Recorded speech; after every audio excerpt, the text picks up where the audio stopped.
Es un negocio en el cual las relaciones son muy importantes, y ves gente que hay veces por mejorar el retorno en una transacción quema una relación con un inversor, con un emprendedor porque, que venía trabajando durante años y no les importa. Eso no funciona para nosotros. Eh, para mí es como una visión bastante miope de corto plazo, y si te vas a mantener en este negocio es porque pones primero al emprendedor, que es el que te tiene que elegir.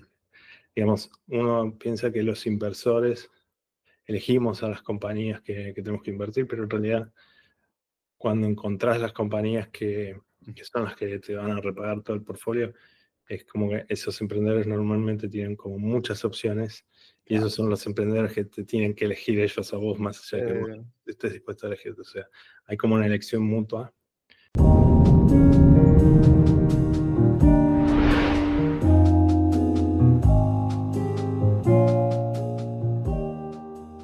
Buenas a todos, bienvenidos a otro episodio de WebStarted Startup Sessions. Hoy tengo el agrado de estar con uno de los cofundadores de NXTP, Ariel Arrieta. Un gustazo, Ariel, tenerte acá. Un placer. Gracias, Javier. No, por favor, y muchísimas gracias por el tiempo. Así que bueno, queremos empezar charlando un poquitito de vos y después nos vamos a ir a charlar sobre NXTP, eh, un venture que ha tenido empresas grandísimas y exits muy grandes como ser OutZero, Mural, SaltLogic, Tienda Nube, Betterfly, Cargo X y bueno, un montón de otras inversiones más. Así que nos gustaría empezar un poco conociendo a Ariel. ¿Cómo fueron esos inicios? ¿En qué año arrancaste? Sé que estuviste muy metido con la era de Internet y el nacimiento de Internet en general. Así que contanos un poquitito cómo fueron tus inicios con lo de la tecnología, startup, inversiones y demás. Eh, yo nací en Buenos Aires en una familia de clase media baja. Ujú. A los 12 años me regalaron una computadora, entonces muy rápido sabía qué quería hacer en la vida. Quería Sí, trabajar o estar relacionado con las computadoras. sí. Y en el 95, cuando arranca Internet comercial en Argentina y en casi en la mayor parte del mundo, yo ya estaba conectado a BBS, que era como la Sí. prehistoria de Internet, Sí, sí, sí. conectado a otra red que se llamaba Fidonet, que yo Ujú. creía que era mejor que Internet, porque Mira, por lo que se veía que venía. sí. Pero bueno, obviamente estaba muy equivocado. Y yo en ese momento empecé a trabajar desde los 16 años, y en ese momento trabajaba en una empresa que desarrollaba software. Ujú. mm, y, y convencí a los que trabajaban ahí que pongan un proveedor de internet. El Ah, objetivo mirá, sí, era sí, sí. tener internet. Claro, sí, Y sí, con, sí. con unos amigos queríamos armar una startup, no sabíamos que se llamaba startup, pero armar un Ujú. emprendimiento donde poner internet y ser un proveedor de internet, pero más que nada para tener internet nosotros, que en ese Sí, momento era muy caro. Eso no funcionó, pero con ese convencimiento me sirvió para empezar a trabajar en uno de los primeros ISPs de Argentina. ujú. En principio en el área técnica, y después me fui pasando al área comercial. Como viví como momentos de adquisiciones de compañías y todo. Yo decía que cambiaba de compañía sin cambiar de escritorio. Mirá, Eh, sí, sí, sí. Era vendido con los activos de las compañías. Pero me daba una sensación, una conexión de que todo eso estaba pasando, era un momento bastante activo. Y yo arranqué ahí en el 95, pero no en el 99. Todo el mundo quería invertir en empresas de Internet, porque esto que Mm, arrancó como un modelos de negocios basados en ganar clientes y en vender servicios.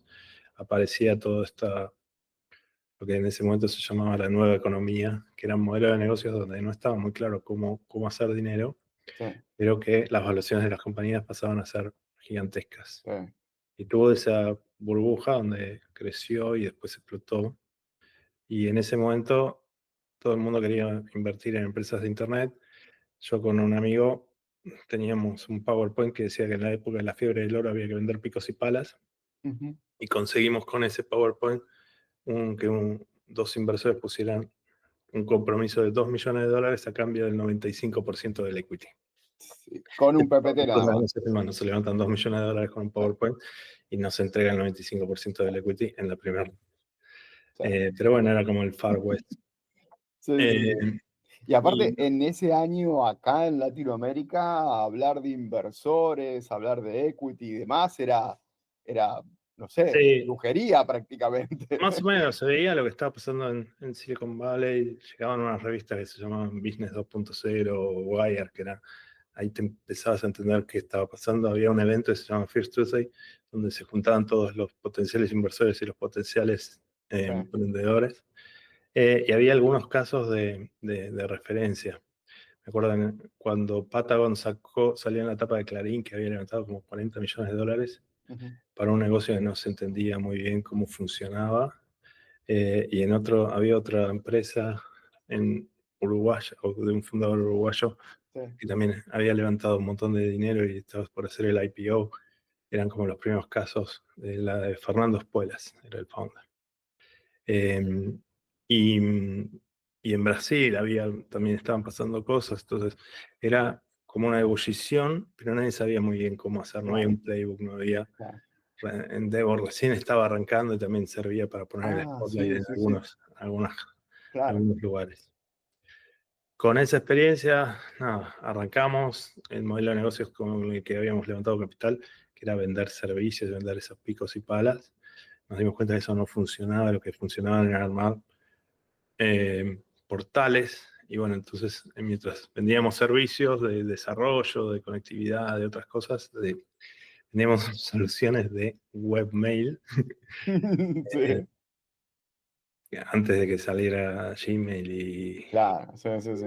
Hotmail, pero teníamos las versiones corporativas de eso. Eh,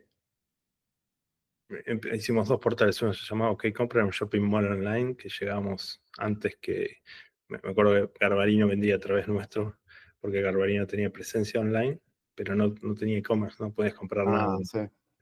Entonces, si te querías comprar un televisor, lo comprabas en OK Compra y en la tienda de Garbarino adentro de OK Compra, y era como un shopping mall. Teníamos ¿Esto qué eso. año era más o menos? 99. Entonces, 29, sí. gracias a eso, después hicimos una versión de WAP, que te permitía conectarte con el teléfono celular, Uf, que no era pre-iPhone, por lo tanto los sí, sí, teléfonos sí. celulares eran unos Motorola que tenían una pantallita así. Sí, sí, sí. WAP era un protocolo que emulaba, convertía el HTML Sí. en ASCII, y gracias a eso salimos en la tapa de una revista que se llama Information Technology, con un modelo de M-Commerce, se llamaba Mobile Commerce, Mm, era el futuro. sí. Y gracias a eso terminé conociendo a mi mujer. Ese fue como el repago. Muy bien, sí, sí, sí. Después esa empresa no fue bien porque teníamos el modelo de negocios incorrecto, cobrábamos por transacción y en ese momento había pocos usuarios en Internet. Sí, Pocas transacciones, nadie quería poner la tarjeta de crédito online y mucho menos hacer las cosas por sí. un teléfono celular, que era bastante incómodo, pero bueno, demostramos que era posible. Sí, Después, ese negocio no funcionó muy bien y armamos un segundo se llama Bicomex, era un portal de comercio exterior, una especie de Alibaba de ese momento. VerticalNet era el ejemplo que teníamos de esa época. Y, y también esa se lo terminamos vendiendo a una empresa americana en $2 millones, pero como era la época.com, nosotros queríamos que nos paguen con equity y sí, ellos querían pagar con cash. sí. Y negociamos hasta que nos pagaron $600.000 en cash y el resto en equity. Eso fue en el 99, en el 2000 explota la Sí. burbuja.com y ese equity pasa a valer cero. Sí, sí, sí. En el 2001 viene la crisis de Argentina, terminamos cerrando la compañía. Fue como un Ujú, momento súper crítico a nivel personal. Hacía como un año que no estábamos cobrando dinero claro, y después vino toda esa crisis, terminamos cerrando la compañía y me fui a trabajar a otra empresa como empleado, y ahí me encontré con Damián Voltes, que fue mi socio en la siguiente compañía, que había tenido la misma historia que yo. Había fundado una compañía en el 99 y la fundió en el 2001. Él había levantado como $3 millones para una empresa que se llama Cupones Online, que Sí, era previo a Groupon. sí. Eh, y, y con él decidimos armar una nueva compañía, pero como teníamos este impresionante track record de haber quebrado una compañía cada uno, necesitábamos $20.000. Un amigo mío puso $10.000 y nunca encontramos los 20.000, mirá, $20.000. mirá, sí, sí, sí. Long story short, arrancamos esa compañía en el 2003. En el 2007 se la vendemos a Fox con oficinas en 3 países. Entre el 2007 y el 2009 abrimos oficinas en 21 países. Mi amigo puso $10.000, se llevó casi $2 millones de El retorno. año, Sí. un retorno importante. Y en ese proceso, nada, crecimos la compañía, la escalamos. Y, y cuando Fox nos adquiere, bueno, hicimos todo el proceso de transición y estuvimos trabajando ahí. También se fue un poco antes que yo, pero yo me quedé como 2 años y pico, 2 años y Ujú. medio casi. Cobré todos mis earnouts, hicimos la transición de todo el proceso de la compañía y después me doy cuenta que no, que básicamente estoy trabajando en una corporación y que ya no es tan divertido como Sí, sí, sí. esto. Y tenía una restricción que no podía invertir en startups o en compañías sin pasar por un proceso burocrático muy Mientras importante. trabajes para Fox. Mientras trabajaba para Claro, Fox, porque era Senior Vice President de una compañía pública, entonces había que hacer claro. disclaimers, disclosure de cada una de las cosas que Sí, iba a invertir a título personal, requería aprobación. Era muy engorroso porque era una empresa pública. Si después terminaba adquiriendo esto, era como claro. inside trading, un montón de cosas de burocracia que tiene que ver con las grandes empresas. Y decido salir de Fox y empezar a ser inversor ángel. Ujú. Y un poco hacer lo que hizo mi amigo, poner $10.000, convertirlo en 2 Claro. millones, me parece. Y ahí me doy cuenta que cuando empiezo a hacer esas inversiones, me doy cuenta que el modelo de ser un inversor ángel no escala. Y vimos el modelo de Y Combinator, que estaba funcionando en Estados Unidos, que era lo más Sí, eh, exitoso en ese momento. Era 2011 y estaba... Y Y Combinator habían invertido en ese momento en 316 compañías, habían puesto como $5 millones. Y cuando corrías los números te das cuenta que estaban corriendo desde, habían hecho desde, eso, habían convertido esos 5 millones en $500 millones. claro. Sí, Habían invertido en Reddit, en Airbnb sí, y en otros sitios que hacían que la compañía ya valiera un montón. sí. Tenían este formato de poner $25.000 y tomar el 6% de la compañía. Ujú. Entonces vimos ese modelo de negocios como una oportunidad para hacerlo en Latinoamérica, ya que no había nadie que estuviese haciendo eso. Entonces en 2011 arrancamos, después apareció otra aceleradora en Brasil que se llama 21212, con la cual estamos colaborando también, y arrancamos con este modelo de ser como un fondo regional, Ujú. muy focalizado en hacer esto de, en ser más que nada una aceleradora con un fondo atrás y después terminó siendo un fondo Claro, escalando. eso te iba a preguntar, sí, porque está NXTP Labs. ¿Qué fue primero, NXTP Labs o No, la... arrancamos con XTP Lab con la visión de ser más una aceleradora Ujú. y el fondo estaba atrás. El primer fondo, lo que nos pasó fue que teníamos track record como emprendedores, pero no como fan manager. Por lo tanto, cuando Claro, íbamos a hablar con inversores, con familias, nos pedían que tuviésemos un track record de inversión que no teníamos. Teníamos sí. un modelo, una tesis de cómo creíamos que iba a Ujú. crecer, pero no teníamos el, el, el track record que pudiera demostrar que lo que estábamos haciendo iba a rendir. Necesitabas como un acto de fe, de creer en el modelo o ver los números de otro, lo que estaba pasando en Y Combinator y entender que podíamos ser como mínimo una fracción de eso y eso ya podía ser un buen negocio. Entonces, los inversores institucionales no querían invertir, entonces encontramos una forma de hackear esto que era hacer una especie de crowdfunding, otra palabra que no existía en ese momento, apareció unos Claro, años sí, sí, después, sí. y era básicamente hacer una vaquita donde amigos pusieran tickets de $25.000 y levantamos 2.5 millones en tickets de $25.000. Sí, Por suerte de gente que agregaba un montón de valor y nos daba una reputación. bien, Ale Coxenford, Marcos Galperín, Güences Casares, eh, Pato Yutar y Mariano Suárez Batán, que habían vendido su empresa de juegos, los founders, Dani Nofal y Pablo Saudibet, los founders de iPlan, gente de la región que había hecho cosas relevantes, y con eso probamos que podíamos existir y empezamos a hacer las primeras inversiones. Después convencimos al FOMIN, al Banco Interamericano de Desarrollo, que fue el primer inversor institucional. Convencimos a Susana García Robles, que era quien manejaba este instrumento, que por suerte era argentina. Entonces nos entendía un montón de cosas de idiosincrasia.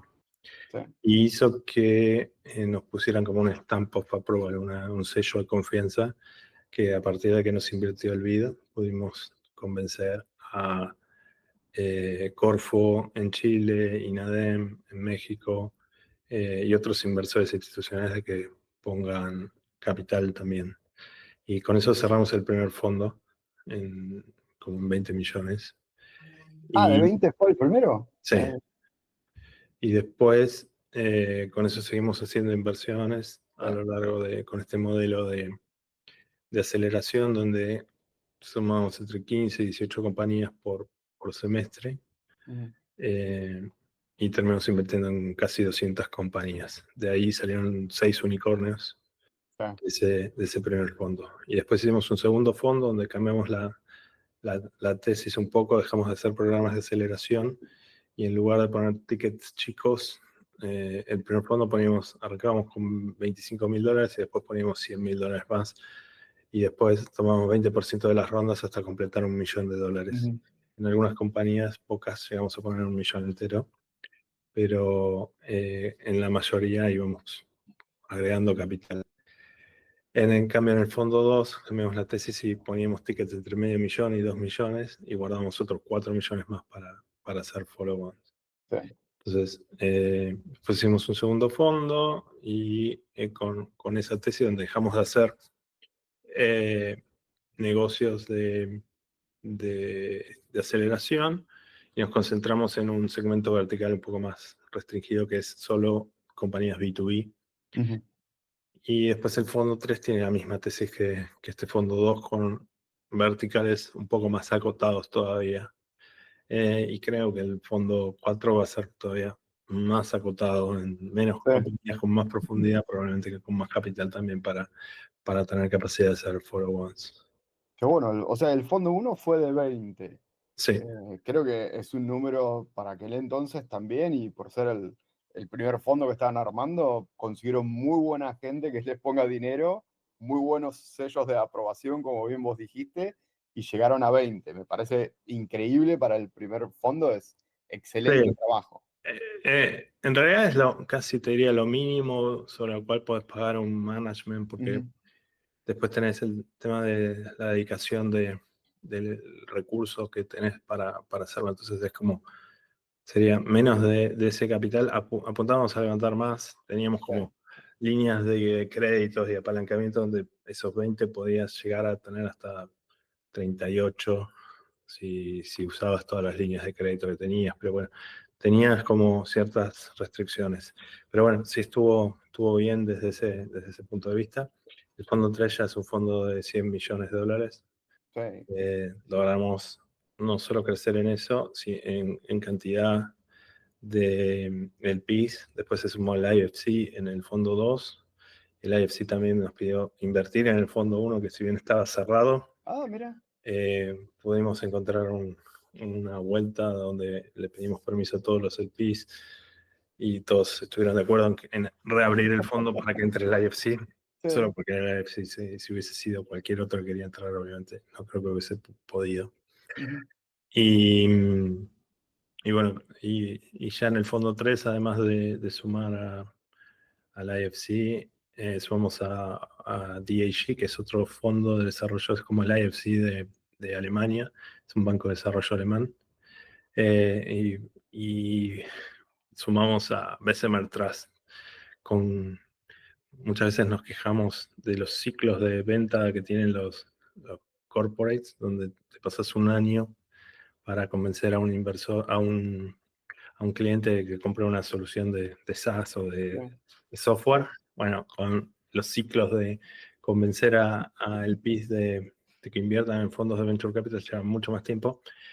Bessemer nos costó como 6 años de negociaciones, más que de negociaciones, de lograr transmitirle confianza de que estamos acá para hacer las cosas en el largo plazo, y que tenemos un equipo que pueda generar, está súper comprometido y que pueda generar una transición de armar un producto que tengamos no solo 3 fondos, sino apuntar a tener 20 fondos a lo largo de Sí, muchos años. sí, y ya venían con un buen track record también, ¿no? Así Sí, obviamente el fondo 1 generamos como 7X, eh, por estos también 6 unicornios y un montón de otras compañías que también nos fue muy bien.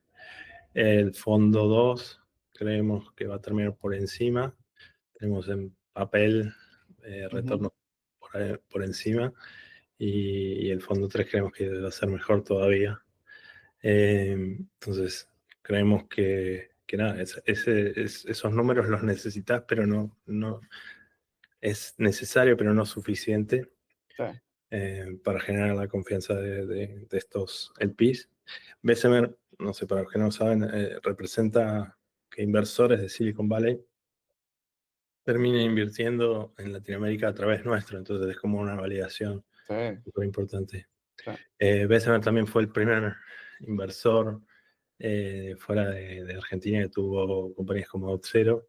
OutZero es una compañía donde fuimos el primer inversor que escribió el cheque ujú, de OutZero, y se terminó vendiendo en 6.5 mil millones de dólares. Eh, increíble. Sí, sí, y nada, era como impensado en el momento que los invertimos, tanto compañías como Tienda Nube o, o OutZero. eh, ni en nuestros más alocados sueños pensábamos que se iba a poder vender en 6 mil millones de sí, dólares, porque en ese momento la compañía más grande, que era poner el Mercado Libre, no valía en ese momento ni ujú, 700 millones de dólares. Entonces pensar que estos pibes que están sí, arrancando una compañía podían valer sí. esos números era como completamente impensado. Sí, sí, sí. Me acuerdo hace poco en el evento de ARCAP que fui, y bueno, te vi, lo vi a Matías, lo saludé. También yo trabajé con él antes de OutZero, así que nada, un saludo ahí para Matías. Sí.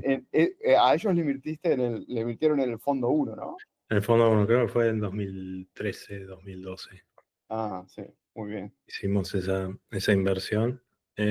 Nada, lleva tiempo Ujú, también desarrollar una compañía, hacer que crezca tanto, lograr esta tracción, y pasó por muchas etapas. Bueno, Bessemer también fue responsable de que eso pase.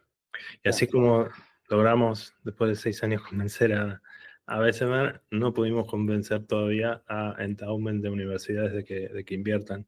Tenemos 2 o 3 relaciones que venimos empujando desde hace tiempo, y probablemente en el fondo 4 o en el quinto, tal vez los logremos convencer, y ahí ya te diga, bueno, así como Bessemer nos llevó 6 años, bueno, no sé, el endowment de Harvard nos lleva ujú. 9, pero lo vamos a lograr. Sí, sí, sí, Más la convicción.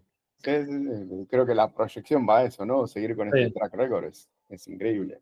Así que ahora que están invirtiendo con el fondo 3, correcto. ¿y ya están por abrir el fondo 4 o No, lo están planeando? los ciclos funcionan así. Vos tenés un fondo 1, estamos saliendo finalmente de las compañías. Después tenés el fondo 2, donde ya hicimos las primeras inversiones. Vos invertís tickets de entre medio millón y 2 millones de dólares en 20 a 25 compañías. Cuando terminaste de hacer esas inversiones, ahí arrancás el siguiente fondo. Y una vez que terminas ese ciclo, reservas capital para que cuando la compañía sigue levantando, no buscas más compañías nuevas y las compañías que tenés en el portfolio, cada vez que siguen levantando capital, vos aprovechás la prorrata que tenés y mantenés tu, Porcentaje, sí. tu porcentaje poniendo más capital. Por eso 2/3 de lo que invertimos Sí. se reserva para esos momentos. Y entonces tenemos el fondo 1, que estamos con las últimas compañías liquidando las últimas posiciones que tenemos, el fondo 2, que está en este proceso de follow-up, de follow-ons que puedes hacer, y después tenés el fondo 1, que es donde estamos haciendo inversiones. Hicimos 6 inversiones y hasta que no lleguemos a 20, 25 En compañías. el 3, sí. En el 3 no arrancamos el fondo, Claro. el fundraising del fondo 4. Y eso será probablemente a mediado fin del año próximo. Bien. ¿Tienen algún número, 2026, sí, sería. ¿tienen algún número target en mente? ¿De levantamiento de capital? No, Ujú. creemos que 100, entre 100 y 150. Creemos que es mejor tener una familia de fondos donde comprimas el tiempo, pero Claro. no levantes mucho más. Ujú. O sea, el modelo de fondos que tiene Union Square Ventures, por ejemplo, es un VC de afuera.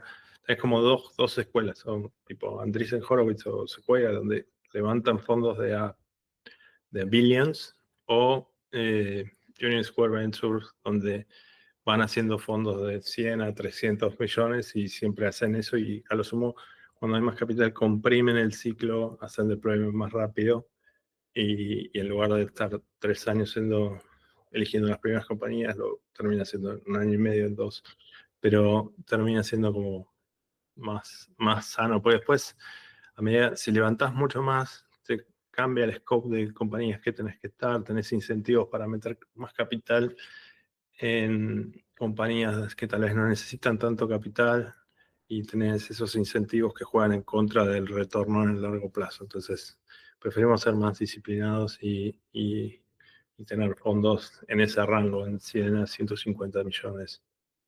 Eh, Creo que ese es el Bien. momento más sano. Buenísimo. Y contanos, tenía más preguntas para vos que te las voy a hacer después en cuanto a Dale, la Camila. oportunidad, pero ya que estamos con el fondo, sigamos con el fondo. Así que, ¿cuánto es lo que están invirtiendo hoy en día? ¿Tienen alguna fórmula general? No, en realidad queremos ser el primer inversor, idealmente, o coinvertir con ángeles o con gente que pueda agregar valor. Y lo que buscamos es tener entre el 10 y el 15% del equity. Por eso invertimos ticket entre medio millón y 2 millones como ticket inicial, y Claro. después guardar capital para poder hacer follow-ons. Ese es un poco el modelo. Y en early stage, con lo cual ese primer cheque Sí, por ese queremos valor, sí, exactamente ser el primer cheque institucional. Tal vez pueda haber una pre-seed donde haya inversores ángeles que pongan los primeros, no sé, 100, 150 mil dólares para que la compañía exista, y poder tener tal vez un MVP o algún modelo. No nos importa si la compañía no tiene revenue todavía, no nos importa. Lo que más nos importa es entender el modelo de negocio que quieren, quiénes están empujando el equipo, que tengan un equipo interdisciplinario, tengan lo que necesitan en función de talento, y después el propósito que tenga que ver con por qué están queriendo resolver este problema, que para cualquier persona es un problema más en la vida, y para este equipo es un problema que se van a dedicar los próximos 5 a 10 años a resolver ese problema, y por qué están tan obsesionados con eso. Creo que las compañías que realmente escalan son las que logran tener esa obsesión de resolver un problema, y también esa ambición de no conformarse con un exit rápido. Eh, y bueno, para que tengas una compañía que vas a vender en $6.000 millones, eh, tuviste que haber rechazado ofertas de Exacto. $2.000 millones o de $500 millones, y no es tan fácil estar en una posición donde digas, bueno, rechazo todo esa capital.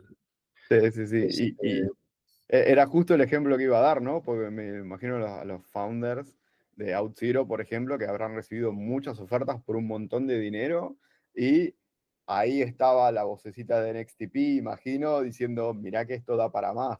sí, en ese punto y en el caso de Auth0 no fuimos relevantes en eso. Te puedo contar otros ejemplos.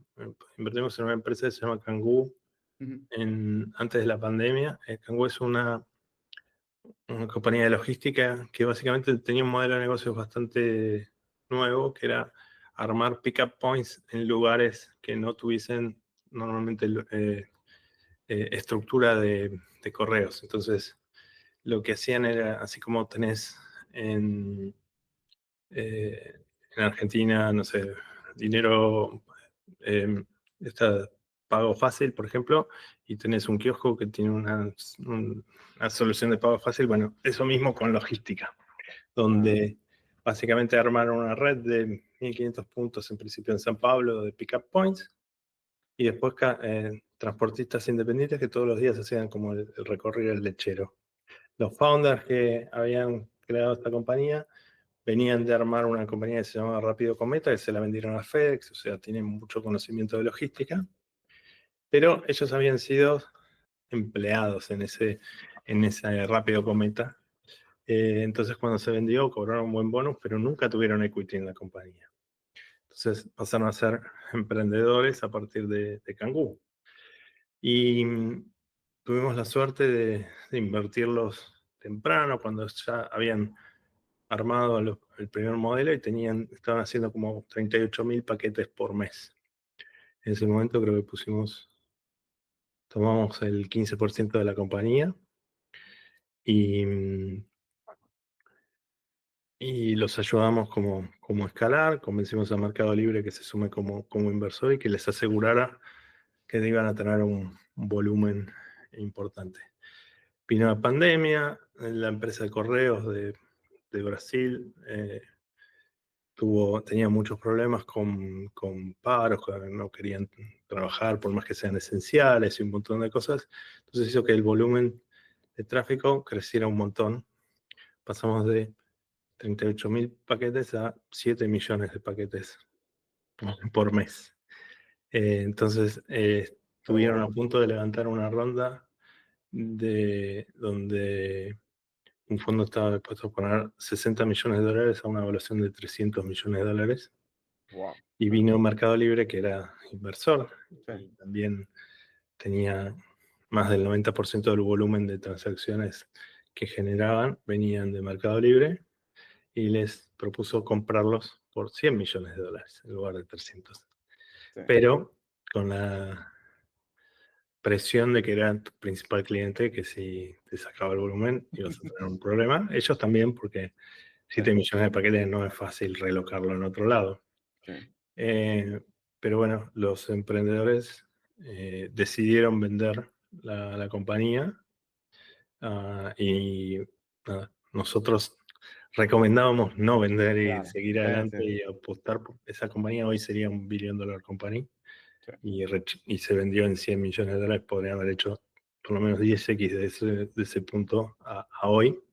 Obviamente no hubiese sido fácil y hubiesen picado cierto riesgo, pero creo que los fundadores pensaban que eh, era fácil replicarlo, que no era, que mm, iban a poder hacerlo nuevamente, y no percibían lo único que era el momento en el cual estaban. Entonces, nada, como te decía, sí, para poder tener una compañía que se vendan 1.000 millones, sí, tenés que rechazar, rechazarse en bien. este caso, $100 millones. Sí, y qué bueno lo de las conexiones, ¿no? Porque creo que en un VC como el de ustedes, ya con muchos años encima, con muchos éxitos y muchas conexiones, creo que cualquier empresa a la que le invierten es dinero, es una inyección de dinero, pero qué importante esto que decías, que los conectaste con Mercado Libre, por ejemplo, ¿no? Lo que hizo que crezca un montón, ¿no? Y qué bueno Sí, para cualquier otra empresa que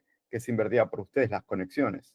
sí, básicamente terminás, eh, tenemos como 200 compañías invertidas, tenemos como más de 600 socios en esas compañías, casi todos los fondos de la región, que somos coinversores en algún lado, y en muchos estamos no solo en el mismo cap table, sino estás sentado en el board y sabes qué fondos son los que son más activos. Algunos fondos los respetas mucho más porque entendés que tenés más o menos los mismos valores. Otros fondos los respetas menos porque por más que tengan muy buena reputación desde el punto de vista de imagen hacia el mercado, te das cuenta de que ves las cosas que hacen con las cuales no siempre estás concordando.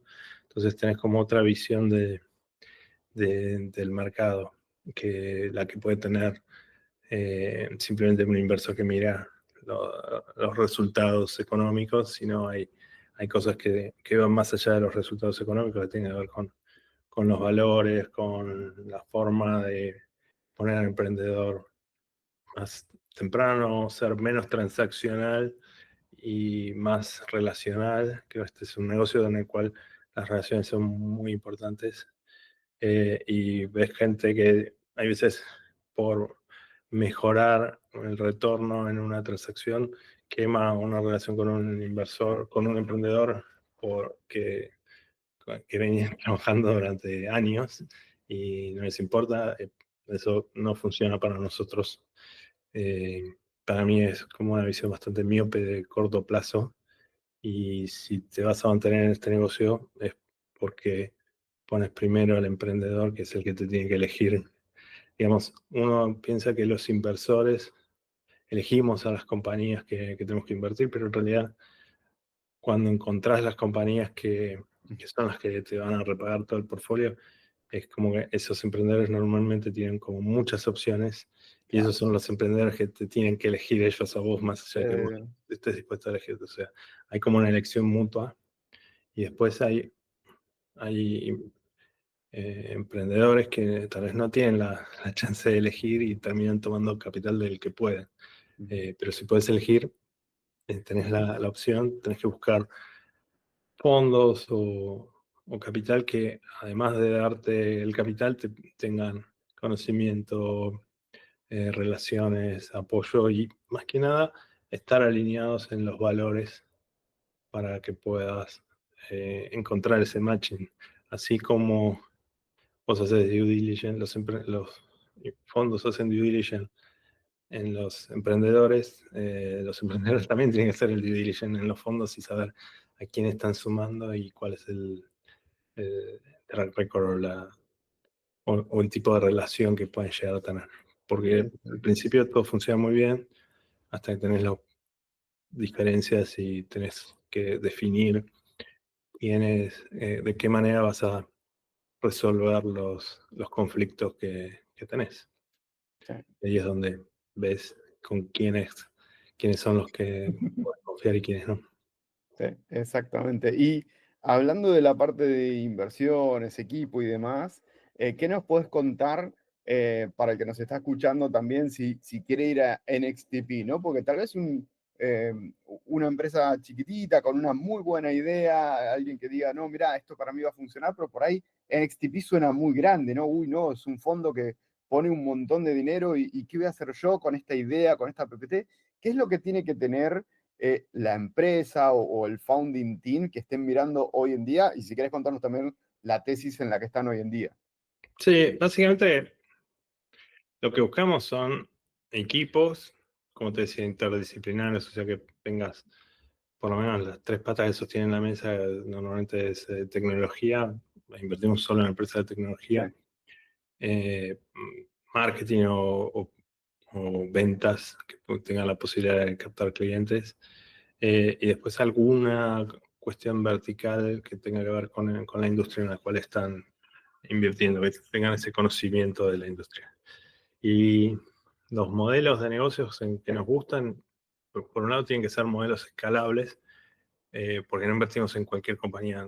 Nuestra aspiración es que esas compañías, que cada inversión que hacemos pueda pagar el fondo entero. Entonces, nuestro proceso implica que tenemos que estar convencidos de que sí, esa inversión que hacemos entre $500,000 y $2 millones inicialmente y $4 millones después para poner, pueden generarnos $100 millones de retorno, que es claro, para pagar todo el fondo. sí, Entonces, cuando ves eso, decís, bueno, no cualquier compañía podemos invertirla, tiene que exacto. ser de tecnología, porque hay como dos industrias que te pueden dar esos retornos, tecnología y biotech. Pero Ujú, biotech no hacemos, no sabemos.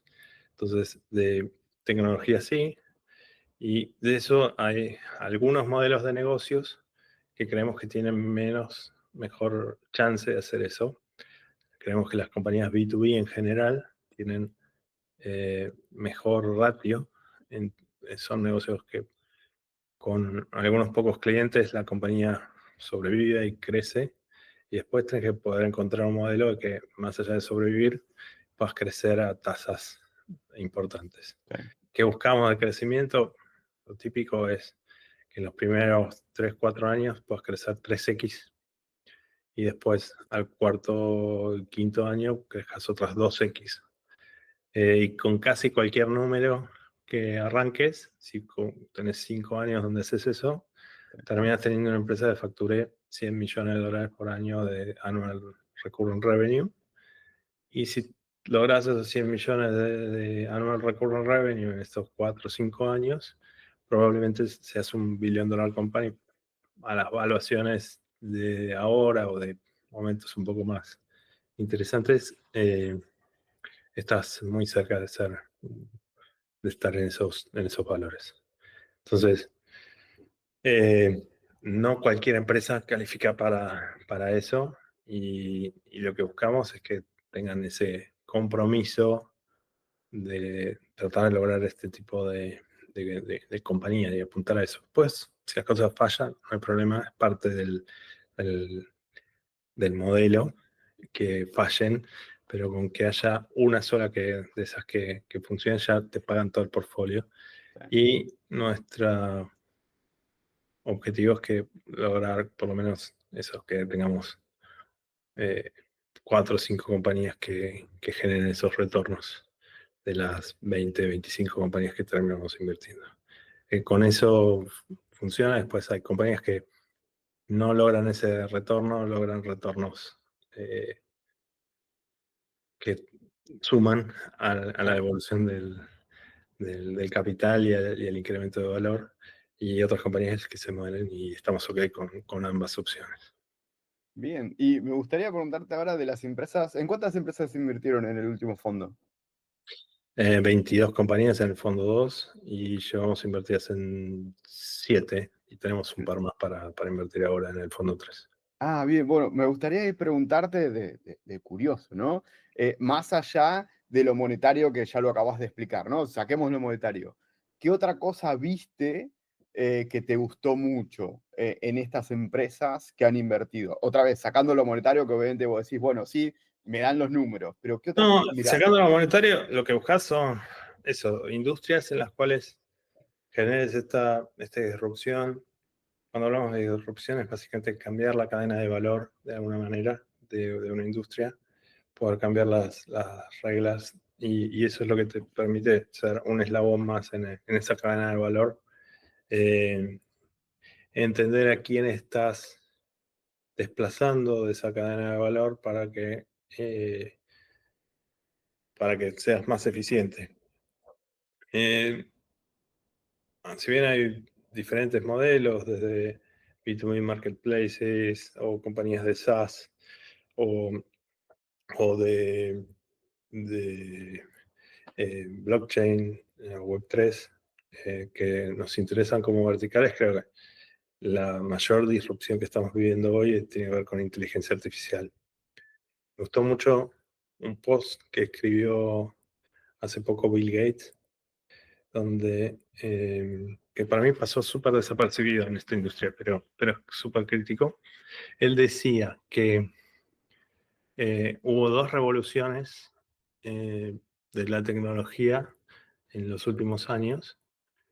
Uno fue el Graphic User Interface y el otro es Bien, ChatGPT y, y los modelos de MLL. Pero diciendo eso, se cargó o se llevó puesto la evolución de Internet, la evolución del mobile y un claro, montón de otras tecnologías atrás. Entonces él dice que el Graphic User Interface fue lo que desarrolló, hizo que lo desarrolló, lo inventó Xerox, pero después lo tomó Microsoft para hacer ujú, todo el Windows y lo tomó Steve Jobs para hacer todo lo que era la interfaz de Apple. Fue la primera revolución y la segunda termina siendo esto. Entonces, para mí, lo que está diciendo ahí es que la oportunidad de ahora y del mundo y de la tecnología es repensar las interfaces donde dejas de operar una computadora con un mouse o con un teclado o mismo con un móvil y pasas a hablarle al teléfono, hablarle a lo que sea que esté conectado a una sí, entidad de inteligencia artificial que después opere por vos. Entonces, para bajarlo a un ejemplo real, eh, y hoy lo que deberías estar esperando es que si fueras un banco, es que vos puedas hablar por WhatsApp, ni siquiera por una aplicación con tu banco y decirle, pagame la tarjeta de crédito. Eh, o te llama el banco, te llama el agente y te dice, tal día, te recuerdo, te mando un mensaje, te recuerdo de sí, audio, te recuerdo que tal día se vence la tarjeta, ¿querés pagarla? sí, Entonces vos le decís, sí, pagala. ¿De qué cuenta querés sacar la plata? Decime los saldos. Te digo los saldos, ujú, pagala de la caja de ahorro. sí, Y Argentina te diría, bueno, pagá el peso, son tanto, te pago el total. En ujú, los dólares, ¿querés que te lo cambie a MEP o te lo cambio sí, o sí, te sí, compro el dólar? Y vos le decís, no, ¿cuál es la diferencia? ¿Qué me conviene más? ¿Te sí, conviene hacerlo con MEP? Bueno, comprame el dólar MEP y pagame la tarjeta. Y esa es toda la operación. sí, No vas al banco, no operás un, un modelo de home banking, no tenés que poner 18 claves y demás porque ya te sí, conoces vos. A lo sumo debería preguntarte algún dato, alguna clave secreta o algo sí, así. solo vos Pero sepas, sí, sí, repensar todas las interfaces para que puedas operar de esta manera transparente, sin una aplicación, sin que la tecnología sea hoy lo que más usas es WhatsApp. Bueno, WhatsApp y sí, por voz, ni siquiera por texto, debería ser el principal desafío donde tengas que repensar esas interfaces. Y eso es lo que va a crear como las oportunidades. Entonces, a mí me asombra mucho ver que compañías como Nubank, que son banco digital eh, más avanzado y con millones de clientes y creciendo, no esté haciendo una cosa así. Ni hablar de bancos como, no sé, los de Galicia, Santander, otros que son, si querés, de otra generación. Los nuevos bancos digitales tampoco están pensando en esto. Entonces, sí, es como que una oportunidad que atraviesa a todo el mundo. Ese es el ejemplo de los bancos, pero esto mismo pasa con cualquier industria, con cualquier sí, interacción que tengas que hacer hoy.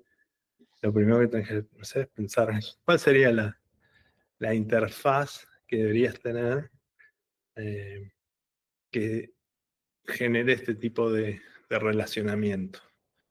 Y para mí eso es lo que está diciendo Bill Gates cuando dice que estas son las dos revoluciones más grandes que hay. sí, sí, creo en cuanto a lo personal, bueno, que creo que le ha pasado a mucha gente, es el Humane Pin, creo que se llamaba, que bueno, que al final Human. fue un desastre, pero creo que eso que vos decís era lo que uno se hacía la idea cuando te promocionaban el dispositivo, ¿no? Y después, Totalmente. bueno, Puedes lamentablemente, implementarlo y, como decimos siempre, las ideas valen centavos, lo que valen millones son las ejecuciones de esas ah, ideas. Esa fue una idea que está buenísima, pero hay que poder ejecutarla. Yo también puedo tener la idea de curemos el cáncer. ¿No es una buena idea? Sí. sí. fantástica, hagámoslo. Bueno, ahí es donde se empieza a Se complicar pone un poco. difícil. Sí, sí, sí, exactamente. Y bueno, buenísimo, hablamos un montón de NXTP, la verdad que buenísimo, aprendí un montón de cosas también, así que muchísimas gracias. Después quería volver un poquitito a hablar un poco más de Ariel. Así que, y ahora te hablo de Ariel en cuanto a NXTP, después hablamos de Ariel, Ariel antes por ahí de NXTP, pero ¿cómo fue ese momento inicial? ¿Con quién iniciaron NXTP? Porque en toda la charla se nos dio y terminamos hablando del fondo directamente, pero quería rever ese tema del inicio de NXTP, con quién fue, cuál fue la idea original del Labs Sí, y demás. cuando arrancamos en XTP, éramos 4 socios. Una de las primeras compañías que invertimos se llamaba Experience, como inversora ángel, y en XTP viene el nombre de esa agencia que teníamos, de Nexperience. Eso era lo que Ah, NXTP representaba, Nexperience Labs, mira. como era la pata de evolución, de Ujú, spin-off de esa agencia. Esa fue una agencia que invertimos como inversor ángel con Marta, con Martín Hassan, que era el emprendedor que empujaba esa agencia, y Francisco Coronel. Y después al tiempo se sumó Gonzalo Costa para, para armar la parte del Labs, principalmente. mm, Y el modelo inicial era, nosotros habíamos invertido en esa agencia porque queríamos eh, cambiar el modelo de negocios de las agencias. Las agencias de publicidad, como los abogados, como un montón de otras industrias, vendían billing hours, o sea, horas, y creíamos que ese modelo de negocios tenía un montón de connotaciones negativas. Vos, tus incentivos, cuando vos vendés billing hours, es a inflar las horas de los proyectos, a vender gente semi-senior como si fueran mm, seniors y gente junior como si fueran semi-seniors, y tu recompensa pasa por cuánto le metes a la máquina de hacer chorizos. Pero eso no quiere decir que el producto que salga de ahí esté bueno o sea mejor. Ponerle más cantidad no necesariamente mejora el proceso final. Entonces, queríamos tener un modelo de agencia donde te pagaran por lo que salía de esa máquina de generar ingresos. Entonces, al principio, creíamos que podíamos hacer eh, revenue sharing, o sea, cobrar por clientes que les llevas a las claro, sí. empresas, o profit sharing, que es asociarte para transferir conocimientos de creatividad, de cómo captar clientes o de medios. Y después llegamos a un modelo donde dijimos, bueno, hagamos equity sharing y ayudemos a las empresas, especialmente a startups, a que aprendan a captar clientes con el know-how de agencia de Claro. publicidad, con medios y Ujú, con campañas de adquisiciones de clientes y pensar todo eso para no venderle un servicio, sino transferirle el conocimiento. Long story short, toda esa evolución quedaba en que los únicos clientes que estaban dispuestos a apreciar eso eran startups o compañías muy jóvenes que estaban arrancando, porque si trabajabas para una empresa claro. multinacional no te iba a dar ni revenue Sí. sharing ni profit sharing. Entonces nos concentramos en ese modelo eh, y después descubrimos que si no aportabas capital era muy difícil tangibilizar el valor que te generaba. Entonces terminamos haciendo esto que evolucionó en este modelo de aceleración. Entonces, de ahí sale NXTP Labs. Después, cuando nos dejamos de hacer modelo de aceleración, cambiamos el nombre a Ventures. Ujú, Martín Hassan quedó en la agencia de publicidad que después terminamos vendiendo y seguimos con Francisco, Marta, Gonzalo. Y después en el fondo 2 Francisco sale del equipo y se va después a hacer otro fondo y hacer inversiones ángeles, y quedamos con Marta y Gonzalo, y ahí sumamos a 2 personas más, a Alex Buse y a Darly Bento, que se sumaron como, eh, como principals y como junior partner, Alex en el fondo 2 y en el fondo 3 los hicimos partners. Bien, Y probablemente en el fondo 4 sean quienes manejen el fondo y transicionemos. Esto que hablábamos de hacer una franchise de generaciones de fondos implica también desarrollar management que tenga como continuidad más allá y que pueda hacer algo que sea más grande que lo que puedo hacer yo personalmente o Marta o sí, Gonzalo. Entonces la idea es poder transicionar y que en el futuro haya otras generaciones de partners que sí, manejen los fondos y las familias de fondos que generemos. sí.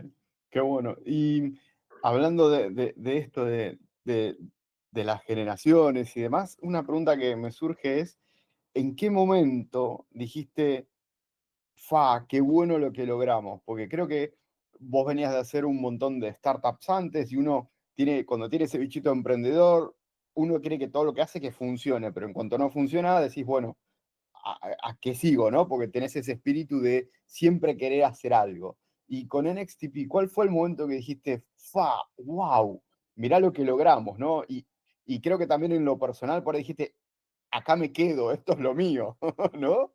O por lo menos por ahora. Sí, ya cuando arrancamos en XTP, yo también lo decía, no solamente porque creía que era un buen negocio esto de hacer este modelo de aceleración que vimos que funcionaba en Silicon Valley, pero que queríamos ver si podíamos ejecutarlo en la región. A mí lo que me motivaba también era tratar de ayudar a otros emprendedores a que les pase lo que me pasó a mí. A mí me cambió la vida poder emprender y lograr crecer la compañía y venderla. Entonces como que viví todo un ciclo y creía que lo mejor que podía hacer era poner todo ese conocimiento que había logrado y esa experiencia al servicio de otros que tratan de hacer lo mismo. Entonces, para mí la mayor motivación, más allá de los múltiplos, del dinero, del fondo y todo lo demás, tiene que ver con eso, con poder ayudar a otros emprendedores que logren, que entiendan cómo funciona esta industria, que eviten los errores obvios que ya entendemos. Después van a ser otros de los cuales no, no voy a poder ayudar, pero Sí, sí hay un montón de cosas obvias y repetitivas que si puedes evitar esos errores típicos, puedes ayudarlo y generar eso. Entonces, ese fue el génesis. Y con ese modelo, lo que nos pasó fue, bueno, primero poder probar que estas compañías funcionaban y ese momento de realización pasó cuando empezamos a vender compañías y lograr tener los primeros exits sí, y ver que todo esto funcionaba. Eh, y lo que no podemos creer es cuando estas compañías terminaban levantando rondas de miles de millones sí, y como veíamos como ese múltiplo se empezaba a generar y que todo eso que creíamos que iba a pasar terminó pasando y más, en más impacto que el que teníamos. ¿Qué nos pasó? Que creíamos que el retorno no iba a estar tan concentrado, si bien entendíamos la lógica del VC, no sabíamos que iba a estar tan concentrado en tan pocas compañías. sí, Creíamos que la mayor cantidad, que hasta pasados 8 años creo del fondo, eh, teníamos como el 60% de las compañías vivas. Creíamos que se iban a morir antes. sí, Después se terminaron muriendo, pero llevó mucho más tiempo. claro, sí, sí, Y desarrollar compañías que logren ese valor terminó pasando en mucho más tiempo del que nos imaginábamos. Fuimos como pensamos que las cosas iban a pasar antes y subestimamos lo grande que se iban a compartir. No esperábamos que sean tan grandes y los resultados que esperábamos creíamos que iban a venir mucho antes de lo que terminaron viniendo. Terminaron viniendo más lento, más grande. sí. Mira, che, y hablando de Ariel, el que arrancó en la tecnología con la computadora, ¿con qué arrancaste? ¿Arrancaste programando? Sí, no, arranqué poniendo jueguitos en la computadora, en Sí, datasets. En su momento era una Atari 800 XL. Después evolucionó a tener una XT, una 286, una 386, una 486, un Pentium. sí. Fueron etapas cada una metiendo mejor disco, pero no Ujú, sé, mejor monitor. Arranqué con una, la XT tenía un monitor ámbar. sí. eh, y metiéndome a desarmar la máquina y Sí. poner a cambiar la placa y ver qué cosas podía hacer y cambiar memoria, ampliar memoria y haciendo que la máquina creciera de a poco. Si le ponías Después, placa de sonido no, CD o no, que eran sí, tecnologías, pero sí, todo eso. Después como también ya trabajaba en algo de infraestructura, sabía el valor de, no sé, discos, de duplicar discos y fault tolerance y un montón de cosas ujú, que después, hoy, te compras una Mac y te olvidas de todo. sí, Pero hay un montón de componentes de cosas que pasaban al medio. Y siempre aprendiendo bastante autodidacta en cómo tratar de aprender. Fui, eh, después descubrí que tenía dislexia y que por eso también me costaba tanto la capacitación formal. Ah, mira, Yo sí, arranqué sí. estudiando sistemas, pero después no me recibí en la UTN, después hice un par de años, después volví a enfocarme en el trabajo, después estudié marketing en la UCES, en la Universidad de Palermo, tampoco me recibí. En el medio había estudiado psicología, pero pues me di cuenta de que no iba a hacer nada de psicología a nivel profesional. Hasta que después que vendí la compañía Fox, tuve un tiempo y recursos para estudiar y me fui a estudiar a Harvard, a la Escuela de Negocios, a hacer un programa que se llama OPM. Y ahí me he dado cuenta que, no sé, yo tardaba mucho más tiempo que cualquiera de mis socios, de mis Compañeros, sí. compañeros de estudio en leer los casos y yo pensé que era porque no era Mira, nativo sí. bilingüe y era que tenía dislexia, que después cuando mis hijos, descubrí que mis hijos tenían dislexia, entendí que era porque yo también tenía, Sí, te cayó un poco tarde, sí, sí, sí, como otros recursos para sí, poder aprender mejor. sí. Eh, Nada, sí. Mira, ¿y cuánto duró lo de Harvard? Son 2 años y medio, básicamente, que vas como 4 veces al campus, te quedas ahí y en el medio vas haciendo otras cosas. Ujú, Pero es un programa, está súper recomendable, te cambia la vida. Te dan también el sello de alumni, o sea, sí, tenés el mismo estatus que el MBA o otros programas. Después hice otro programa que se llama Kaufman Fellows, que es como una fellowship, una comunidad de VCs, que también es súper importante, porque conectas con VCs de todo el mundo que están arrancando su carrera, entonces te generas con esta hermandad bien, de, de otros equipos y gente que está en la misma, pero en diferentes lugares, y se generan relaciones que mantenés. Fui sí. hace 10 años y sigo en contacto con esos fellows y una vez por año se hace un summit en algún lado del mundo y te juntas con todos ellos Sí, y está buenísimo. qué bueno. Súper recomendable para alguien que se quiere dedicar al mundo del venture capital Sí. de ir por ese camino. Sí, a mí me interesa, y si bien mi hijo es muy chiquito, tiene 15 años, ya lo estoy metiendo en el mundo de startup, que entienda bien lo que es Eh, VC, inversiones, así que se lo voy a mencionar, le falta todavía, pero bueno, siempre me gusta que tenga ahí el objetivo, ¿no? Así que qué bueno. Y de libros, ¿hay algún libro que te haya, que lo recomiendes o que sientas que te haya cambiado y ayudado mucho en tu carrera profesional o personal? sí, un montón. Yo aprendo mucho de los libros. Estoy leyendo o escuchando, uso mucho Audible. Sí. Y nada, a ver, hay libros básicos como Hard Things About Hard Things o 0 to 1. Ujú. em, Nada, desde esos a Startup Nation o hay libros casi para todos dentro de esta industria, para cada estadio de la compañía que Sí. tenés como 4 o 5 libros que te van a ayudar a resolver los problemas. Tanto es así que terminé yo escribiendo 2 libros, estoy escribiendo también un tercero. Opa, eh, primicia. no tanto experiencia porque hace como 4 años que lo estoy escribiendo, pero voy por eso.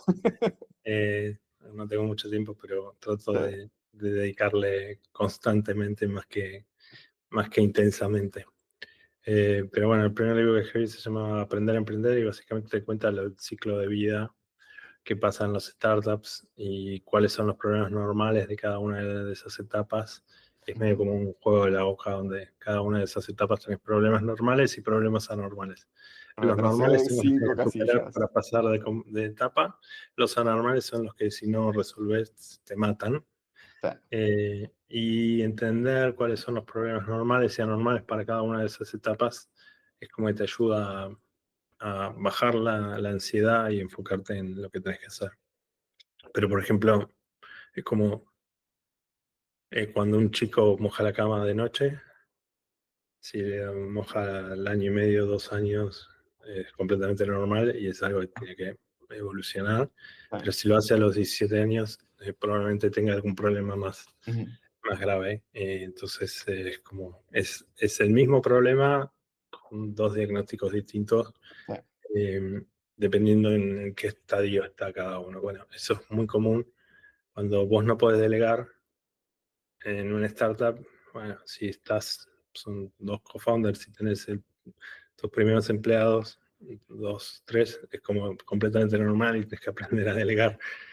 Y si ya tenés una empresa donde hay, no sé, cientos de empleados trabajando para vos y no puedes delegar, bueno, ahí tenés otro Más problema complicado mucho más todavía. Sí, sí, sí. complejo Sí, sí, sí. que simplemente el hecho de no encontrar la forma Sí. de delegar correctamente. Bueno, ese libro trata de eso. Y el segundo libro que escribí se llama El sentido común emprendedor, que es básicamente entender, tratar de explicar por qué los emprendedores operamos de otra manera. Y básicamente, y por qué te enfocas en resolver las cosas y básicamente lo que hay atrás de eso es una serie de principios y valores que te hacen operar, ejecutar, resolver problemas. Y lo que propone el libro es que revises todos tus principios y todos tus valores con una guía de ejemplos y de cosas. Empezando por lo que para mí son mis principios y mis valores Ujú. y dándote espacio a que estés a favor o en contra y que escribas los tuyos. Eh, Eso es, básicamente. Bien, ¿en qué año los escribiste y en qué año salieron? Más o menos. El, Básicamente, creo que Aprender a Emprender ya tiene como 10 años, está cumpliendo ahora el 10º aniversario, y el otro lo escribí como 4 años después, Mm. entonces ya está, o sea, O sea, el primero salió más o menos para el fondo uno, ¿no? más o menos, sí, Sí. porque lo había empezado a escribir cuando estaba en Fox, y Ah, aprovechando sí, que tenía tiempo, claro. empecé, sí, y después lo terminé estaba cuando estaba los primeros años de Sí. NXTP. Bien, bien, qué bueno. Y bueno, y ya hay un tercero. ¿Tiene nombre el tercero? No todavía. Es básicamente lo mismo, es una historia de ficción de 2 emprendedores argentinos que arrancan y viven todo ese ciclo de armar una compañía, escalarla, y estoy por la parte donde están vendiendo la empresa. Y ya está terminando. Yo veo una película. Yo ya me lo dijiste, yo ya veo una película, ¿eh? Así que Sí, puede ser. Estaría bueno. una adaptación cinematográfica, muy bien. Excelente. Che, Ari, también estás como board member, como inversor en algunas otras empresas. Contame un poquitito más de eso. Básicamente, cuando invertimos en compañías, una de las cosas que hacemos es sentarnos en el board de las compañías y ayudarlas Mm, sí. a evolucionar, es parte del proceso. Entonces, Y ahí estás vos. estoy yo Mm. en unas pocas compañías de todas las que invertimos. Ah, se las reparten entre... Sí, Sí, Cada GP toma algunas de esas compañías. Lo ideal es que puedas estar en 4 o 5 boards, no más que eso. Si más de Sí, eso ya te lleva demasiado tiempo y sí, terminas perdiendo el foco. mal. Sí, sí, Sí, sí, sí, no. Entonces, sí estoy en algunos boards de las compañías y, y sí, cuando soy inversor, cuando, no sé, son porque empujé determinado deal, pero el que es inversor en general es NXTP. perfecto. Mm. Y con todo eso que haces, ¿tenés algún hobby?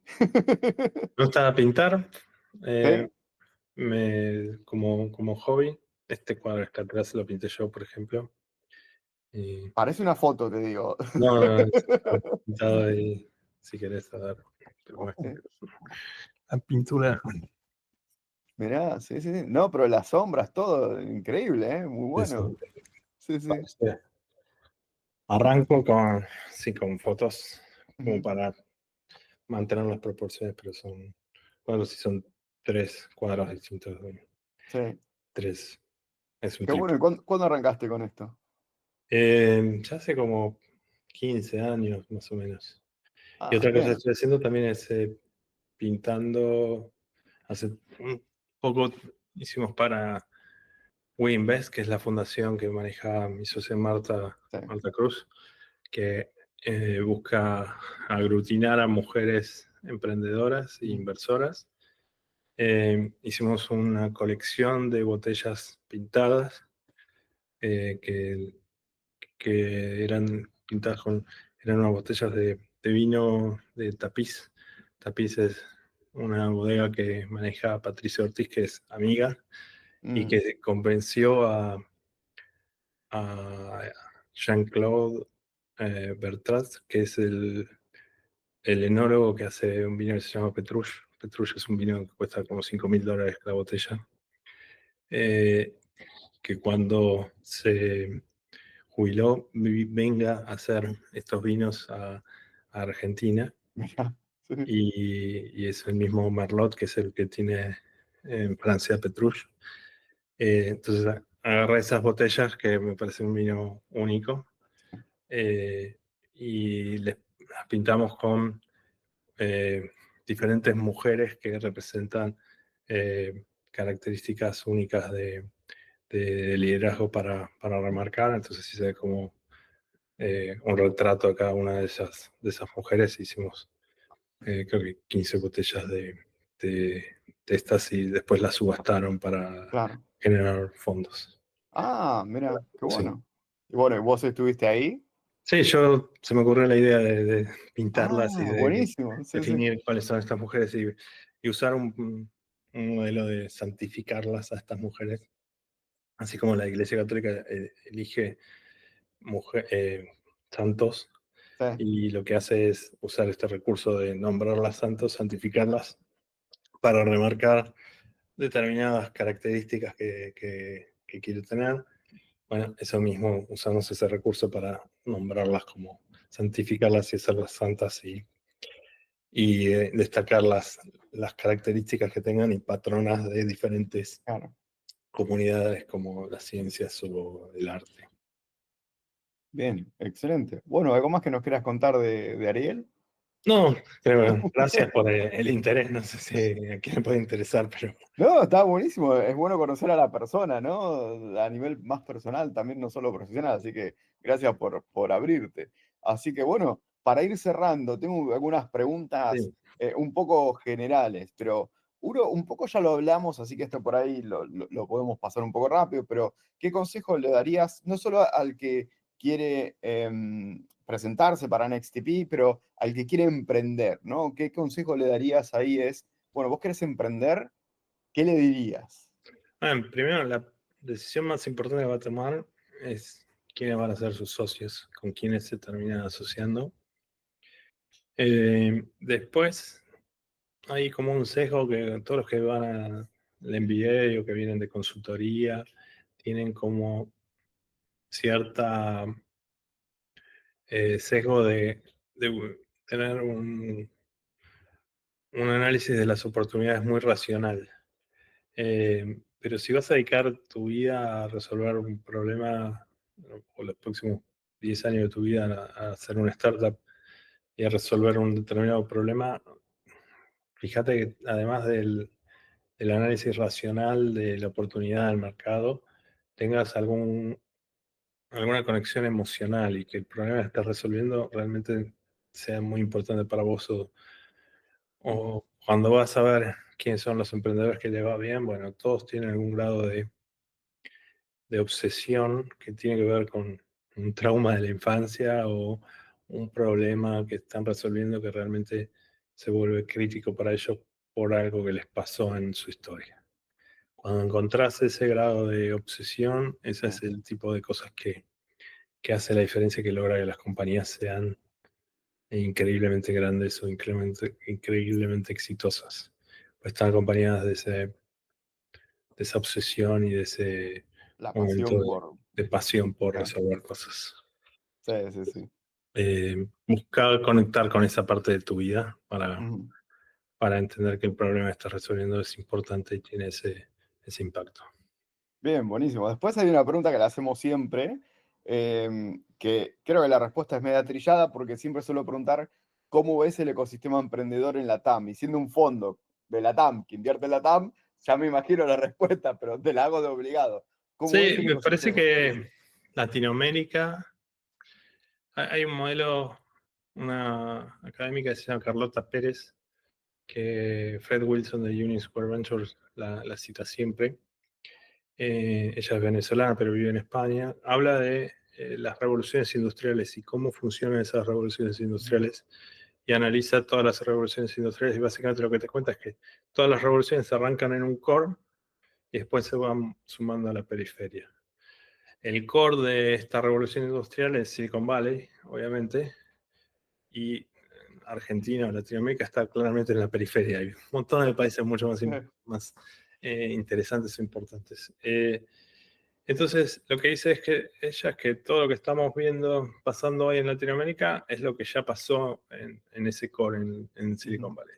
Y cuando vos ves la evolución de qué pasó en Estados Unidos o en Silicon Valley, ves que hace 10 años atrás las empresas más valiosas del mundo eran empresas de energía, bancos, finanzas en general, y había dos compañías de tecnología en ese listado, era Apple y Microsoft. Cuando ves hoy, 9 de las 10 compañías más valiosas del mundo, de Estados Unidos, son compañías de tecnología. ujú. Y eso mismo en Latinoamérica todavía no pasó.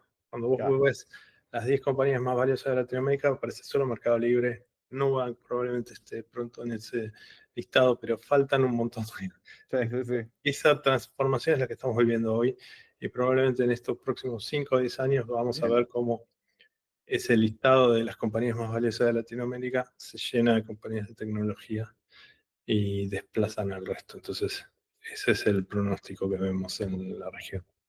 Perfecto, para pensar también, ¿no? El que esté diciendo, che, quiero emprender en algo y no sé exactamente en qué. Tecnología es lo que a mí también me apasiona y lo que ustedes invierten, pero también mirar esto de lo que pasó allá para ver lo que va a pasar acá me parece muy interesante. Buenísimo. Sí, Bueno, Ariel, yo ya voy cerrando. La verdad que me quedaría charlando con vos, tengo un montón de preguntas, pero ya se nos fue como 1 hora y 20, así que no te quiero robar más tiempo, más ahora que lo estamos grabando justo a fin de año.